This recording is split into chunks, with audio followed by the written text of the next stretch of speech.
حضرت سیدہ زینب نے پوچھا امام حسین سے کہ سارے زمانے نے روکا ہے، ٹھیک ہے آپ حق پہ ہیں، یہ بھی سب نے کہا ہے آپ حق پہ ہیں، پر روکا بھی سب نے، آپ روکے کیوں نہیں؟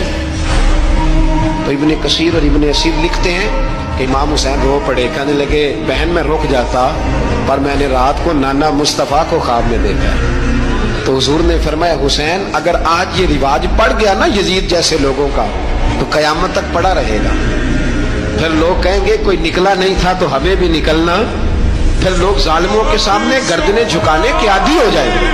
میں کہتا رہتا ہوں، کہہ رہا ہوں، کربلا کی جنگ کفر اسلام کی جنگ نہیں، کفر اسلام کی جنگ نہیں کربلا کی، کیونکہ یزید تو بڑا پکا نمازی تھا، خطبہ دیتا تھا وہ تو۔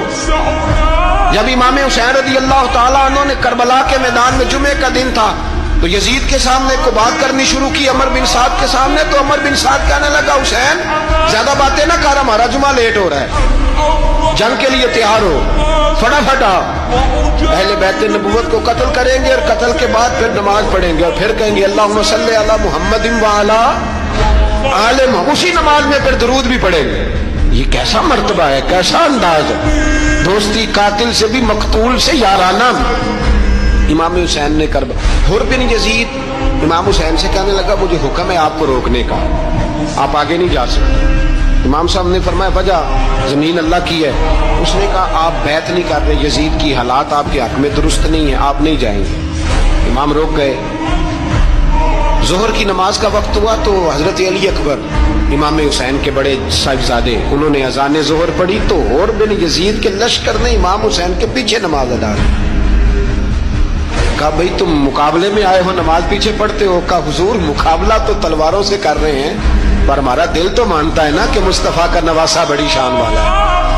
حر بن یزید نے 3 نمازیں لشکر سمیت امام حسین کے پیچھے پڑھی ہیں، 3 نمازیں، ظہر اثر اور مغرب۔ پھر امام حسین کے سامنے شرائط پیش کی کہ آپ کو یہاں گھیر لیا گیا ہے، یہاں آپ بیعت کریں گے، یہاں جنگ کریں گے، 2 ہی بات۔ امام حسین نے فرمایا نہیں بھائی بیعت تو میں نہیں کرتا، اس کے علاوہ تم جو کہتے ہو میں کرنے کو تیار ہوں۔ اس نے خط لکھا، عبید اللہ ابن زیاد کو ایک بندہ دوڑایا پیچھے کوفے، چند میل پہ کوفہ تھا، کہا وہ نہیں مان رہے، کیا کرنا؟ تو حسین ابن علی ہے، میں زیادہ دیر انہیں روک بھی نہیں سکتا۔ انہوں نے پیغام دیا حر بن یزید کو کہ کرنا کچھ بھی نہیں، ان کا پانی بند کر دو، بلیک میل کرو، کھانا پانی نہیں ملے گا، چھوٹے چھوٹے بچے ہیں خود ہی مان جائیں۔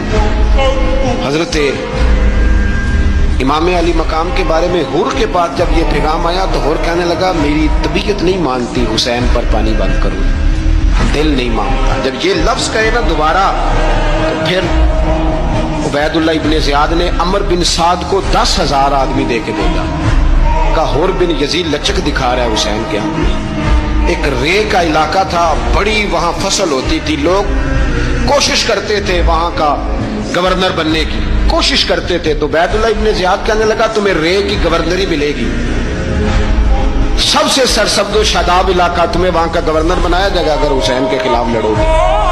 یہ اتنی زبردست ہوتی ہیں گورنریاں کہ گورنریوں کے لیے لوگ نسل رسول کے خلاف بھی نکل آتے ہیں، یہ اتنی تگڑی ہوتی ہیں، اتنی جلدی وفاداریاں بدلتی ہیں۔